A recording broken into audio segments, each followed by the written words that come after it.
Morning, all. All right, so today we are going to talk about the history of the Edmonton Oilers. And of course, this is the NHL history of the Edmonton Oilers because there's a WHA portion of their history as well, but I'm just covering the NHL part. So, the Edmonton Oilers, a team that had an amazing dynasty in the 80s. I witnessed it. It was just incredible to watch them go out and just impose their will on the rest of the league and do it year after year after year until Gretzky shockingly got traded to the LA Kings. Something that kind of shook the country, to be honest. And then that started the exodus. Actually, I think it was Coffee that went first that kind of started the exodus, and then it ended with Messier defecting to the New York Rangers years down the road. Not as many years down the road, I think, as Oiler fans might have wanted. And from then until now, it has been about trying to get back there. Now, this season, they got closer than they have in quite some time. They did have the Stanley Cup final run in 2006, but it felt like this year might have been the start of something big. So, looking at their top 10 scorers all time, Gretzky's still there, and I don't think McDavid necessarily catches him. But if anybody can, it's going to have to be McDavid. 696 games for Gretzky, 583 goals, 1,086 assists, 1,669 points. So, yeah, it won't be easy for McDavid to catch that. He's going to have to play a lot of games to catch that total. Gary Curry, 754 games, 474 goals, 569 assists, 1,043 points. And, yeah, they were line mates. Mark Messier, 851 games, 392 goals, 642 assists, 1,034 points. He started out as a winger. He ended up playing down the middle, of course. Glenn Anderson, 845 games played, 417 goals, 489 assists, 906 points. So those top four guys are all in the Hall of Fame. And the guy sitting at fifth will be in the Hall of Fame, just he's still playing, and that's Connor McDavid. In 487 games with the Oilers, 239 goals, 458 assists, 697 points for McDavid. So it has been quite the run. He'll hit point number 700. He could do that the opening game this coming season. Paul Coffey's number 6 on the board, 532 games, 209 goals, 460 assists for 669 points. Ryan Smith, 971 games played, 296 goals, 335 assists, 631 points. It's a shame he didn't reach 1,000 games as an Oiler. Leon Draisaitl, he's number 8 now. 558 games, 254 goals, 362 assists, 616 points. So look for him to pass both Smith and Coffey relatively. He needs 53 points to tie Coffey, 54 to pass him. I'll say by halfway through the season, he should have passed Coffey. And the McDavid and Draisaitl era has been pretty good. Doug Weight, 588 games, 157 goals, 420 assists, 577 points. And Ryan Nugent-Hopkins is now 10th on the board. 719 games, 196 goals, 332 assists, 528 points. So nice long career for Nugent-Hopkins, all with the Oilers. And yeah, they're keeping the band together for at least this next season upcoming, and we'll see how things work out for them. Their all-time wins leaders, Grant Fuhr, 226. I think that's pretty safe. Bill Ranford, 167. Tommy Salo, 147. Andy Moog had 143. And Cam Talbot is number 5 on the board with 104 wins for the Edmonton Oilers. Their retired numbers. Hamilton's number 3 is retired. Lowe's number 4. Coffey's number 7. Anderson's number 9. Messier's number 11. So the low numbers are almost all spoken for at this point. Number 17, Jari Kurri. That one's retired as well. Grant Fuhr's number 31 has been retired, and of course 99 Gretzky, which I could put on every single team history video because 99's retired league-wide, but it makes sense to have it on the board here for the Oilers because, of course it does. The Oilers would never, even if the league hadn't retired it, there's no way anybody would wear 99 again for the Edmonton Oilers. Now, their playoffs since the year 2000 shows that it's been a tougher go of it since the turn of the century. 2000, they lost in the first round against Dallas in 5. 2001, they lost in the first round against Dallas in 6. 2003, they lost in the first round against Dallas in 6. So avoid Dallas if you're Edmonton. 2006, they lost in the Stanley Cup final in 7 against the Carolina Hurricanes.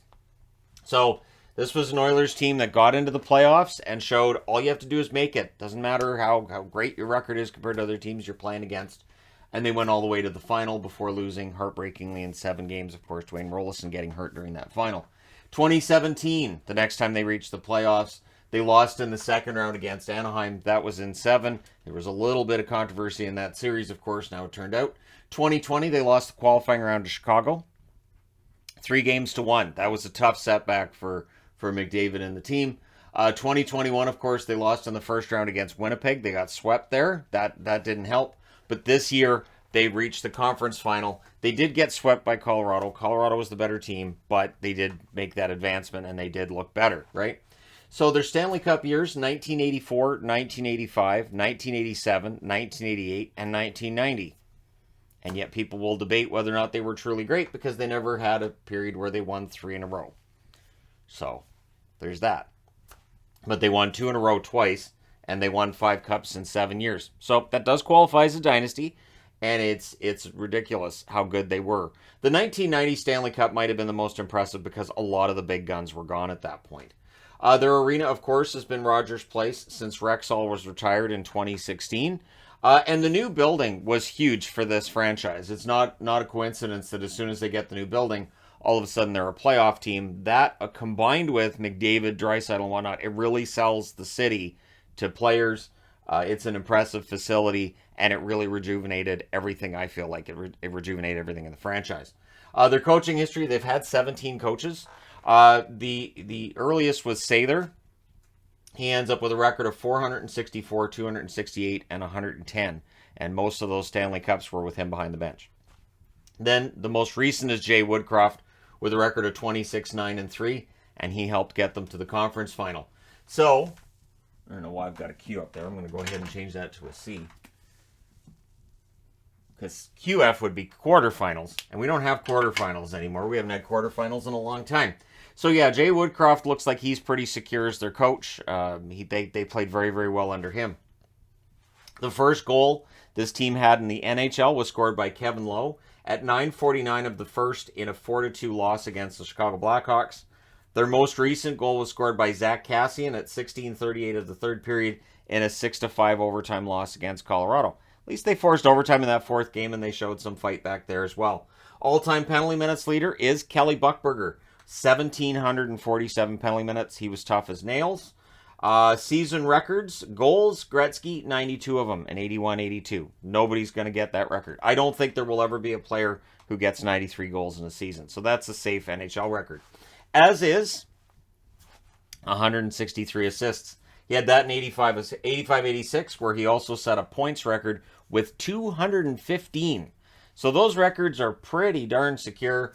And I know a lot of people say, well, it's the 80s and who cares? But he had more assists than the next guy had points in the National Hockey League.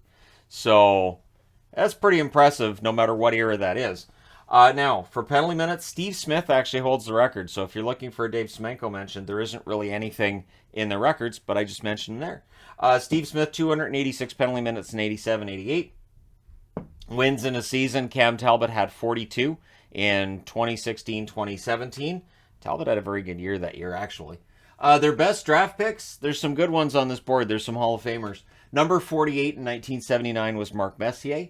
Number 69 in 1980 was Jari Kurri. Number 111 in 1993 was Miroslav Shaitan. Number 80 in 1983 was Esa Tikkanen. Number 99 in 1988 was Sean Horcoff. Horcoff had a long career. Horcoff was top 10 before Nugent Hopkins and Draisaitl dropped him out. Andy Moog was the number 132 pick in 1980. Kelly Buchberger, their all-time penalty minutes leader, was drafted 188th in 1985.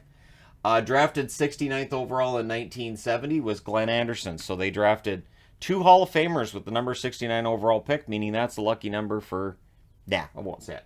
Number 214 in 2003 was Kyle Brodziak. So Brodziak had a nice long career. Not bad for a guy who was drafted 214th. Now, where things get kind of messy is when you're looking at first-round picks that played less than 100 games. So this is a portion of the board that doesn't usually get filled. There's a reason why I have it spaced out like this, because I knew some teams might have a lot of first-round picks that didn't play 100 games. Edmonton has plenty. 1982 drafted 20th overall was Jim Playfair. He played 21 games in the NHL. Number 21 in 1984 was Selmar Odeline. Played 18 games in the NHL. Number 20 in 1985 was Scott Metcalf. He played 19 games in the National Hockey League. Number 21 in 1986 was Kim Issel. He played 4 games in the NHL.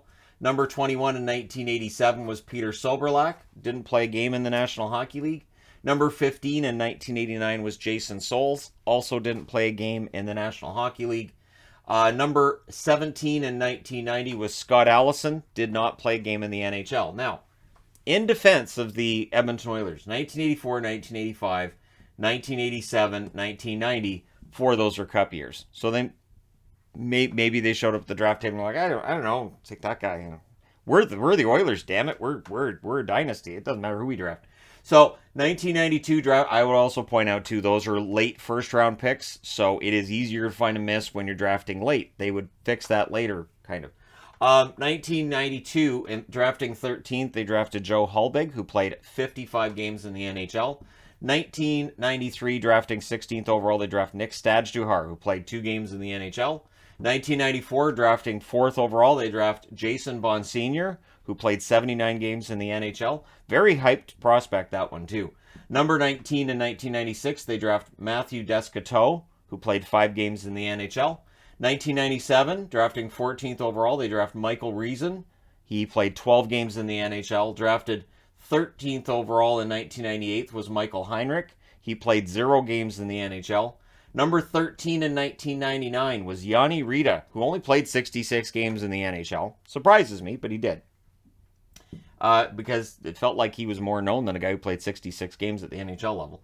Number 17 in 2000 was Alexei Michnov, who played 2 games in the NHL. Number 15 in 2002 was Jesse Ninimaki, played no games in the NHL. Number 15 in 2007 was Alex Plant, who played a grand total of 10 games in the NHL. So since 2007, they've not had a problem finding a player who will play at least 100 games in the NHL in the first round. They've drafted pretty early. There are players who haven't reached 100 games yet, but they're younger players who will reach 100 games or could reach 100 games in the NHL. So drafting has been a problem at times for the Edmonton Oilers. We've had that discussion many times over, and that list kind of shows that there has been a problem with getting those hits, unless they're surefire guys, since they drafted a lot of these Hall of Famers that helped them get to those Stanley Cups in 79, 80, and early 80s. So it's been a bit of a tougher time at the draft table. They want to win their first Stanley Cup since 1990 in 2023. Can they get there? We shall see soon enough. Let me know your thoughts in the comment section below. As always, don't forget to hit like and subscribe if you're browsing your way through. You just happened upon this video. Thank you guys so much for watching, for all your support. I will talk to you again soon.